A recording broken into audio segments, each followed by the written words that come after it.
Welcome to Enlightenment with Julian, your gateway to a journey of self-discovery and empowerment.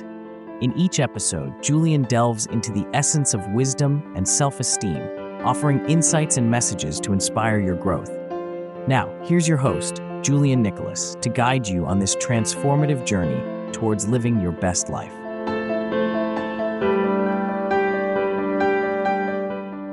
Hello there. I hope you all are doing wonderful today. Now, originally I was going to do another episode of Insightful Chats. However, because of scheduling conflict, I was not able to secure another guest onto the show. So in order to make it up to you, the listener, as well as to do my part for Mental Health Awareness Month, I decided to do another episode of Enlightening Stories. That way, we can cover the topic of mental health and bring awareness to mental health as a whole.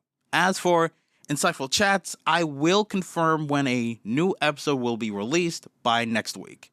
So that way, we can all be informed about it and we can all be excited for when that episode release. It will still revolve around the topic of mental health and mental health awareness, as I promised in my Instagram poll I launched to decide how this episode will go. As for today and next week's episode, it'll be focusing on enlightening stories. Please be aware that the names I will be using are not the real names of the people who submitted their stories, but rather just pseudonyms or fake names out of respect and privacy. The names may be fake, but the stories are real. Before we can start, if you're a returning listener, welcome back. But if you are a new listener, it is a pleasure to meet you.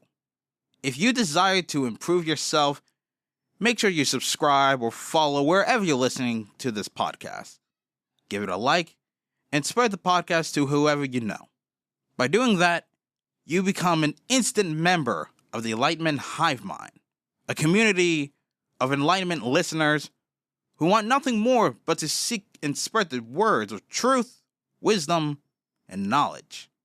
With that being said, let's get into our first enlightening story.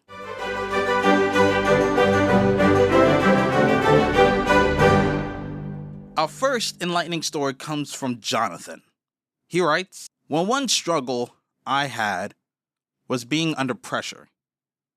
I've been living with pressure my whole life, and I did not want to give up everything because I have people giving me pressure about school, work, and other future things. Some of us have to live with that pressure, that we're not good enough for our parents. Just because we do one bad thing doesn't mean we gotta give up. I almost gave up. But sometimes you just gotta look and appreciate what you really have, because some people do live off less than others. But sometimes that pressure really gets to you. But the best thing that you can do is don't let that pressure get to you. Try to use it as more of a strength. That is how I got through everything, making a negative into a positive." Well, the first thing I want to do is commend you, Jonathan, for your perseverance. It takes a lot of strength to keep going, especially when you have so much on your plate. So, good job. One thing I also noticed in your story and what came into my mind is the fact that we as people feel pressured to perform so well for others, especially, so that way we can make them feel proud and happy. But the thing is that we also need to take time to make ourselves happy before we can really make other people happy. You see, in my disappointment episode, I brought up the fact that I felt pressured from my family and how I want to make them proud. But the one thing I did was use my family and this idea of me being pressured.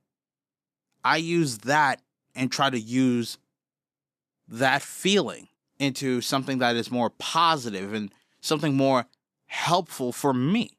Now, the reason why I brought that up is the fact that in the end of your story, you mentioned how you try to turn something that is negative into something that's more motivational and more positive.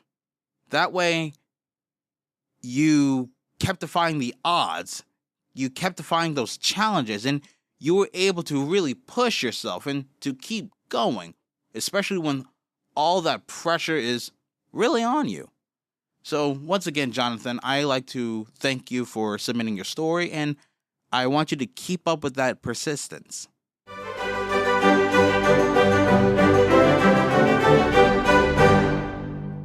Our next story comes from Jocelyn. Now with this one, folks, I do have to warn you. This story covers the topics of child abuse, child neglect, and drug use. If you are not comfortable with this story, you can always fast forward to the next story, or you can click off this episode and listen to my other content and other episodes that I do have. If you do wish to click off this video or this episode, I do hope you have a wonderful rest of your day, and always remember, you are worthy. Jocelyn writes, I was 15 years old, and at this time I was in a foster home where I was taken care of by my distant family member, but I still got to see my dad since we had visited. I realized at that age my dad was never going to be a stable parent, since he was on hardcore drugs, and I would never go back. And frankly, I didn't want to. I was going to therapy a lot, and my therapist helped me realize that I was actually being abused and neglected by my father. Finally, I was able to make decisions on my own. I talked to my caseworker and my therapist and came to the conclusion that we all had to give up and move on.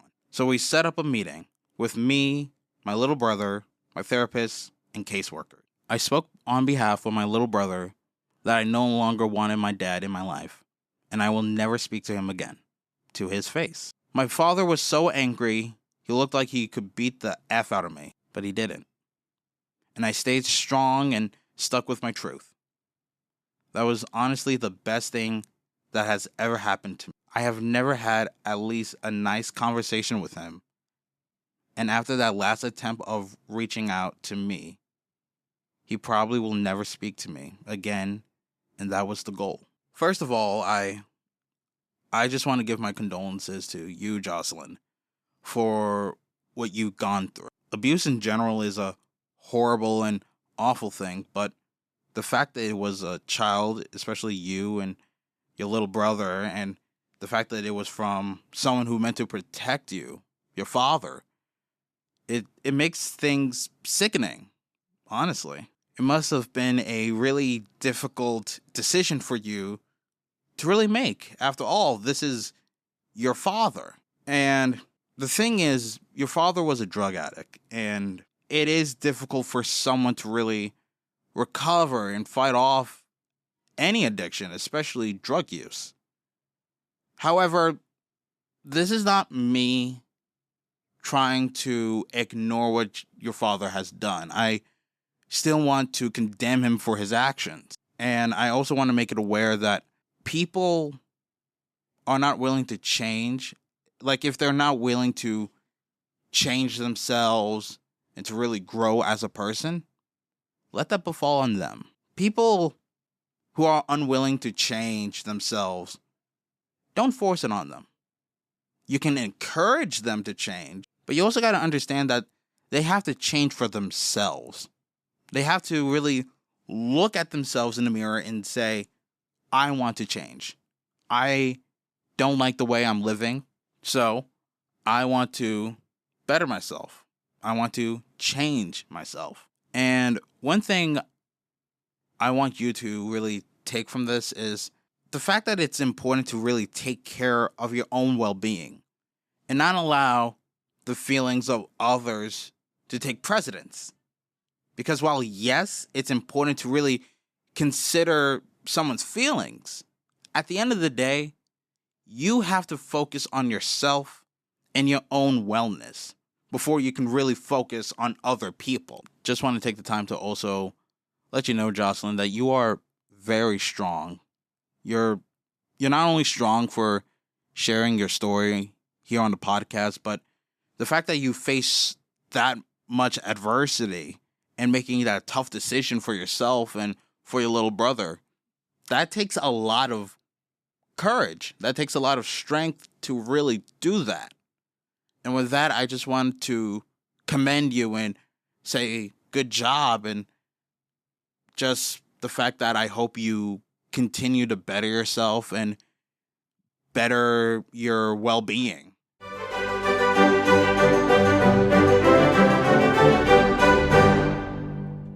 Our final story comes from Jasper. He writes that I was pretty depressed back in 2020 since COVID was everything. And what really helped me overcome it was two things, to be honest. My friends would always pick me up whenever I was down and taught me to never give up, even when I was at the lowest point. And now I'm loving my life. And I'm about to travel for a year around a place which had always been my dream place to go to. So yeah, my life is looking pretty good right now, thanks to my friends. Now, Jasper, I just again want to commend you for overcoming that struggle, which was 2020. 2020 and COVID did a lot on people mentally and emotionally, especially me, for example. It took a toll on everybody throughout the entire world. Like the lockdowns, being unable to see your friends, being isolated, being antisocial, and even depending on the internet. It made things hard for all of us living in that time period. It made things to where we have now even a hard time to really get in touch with people, to really communicate, and to really express yourself in an emotionally healthy way.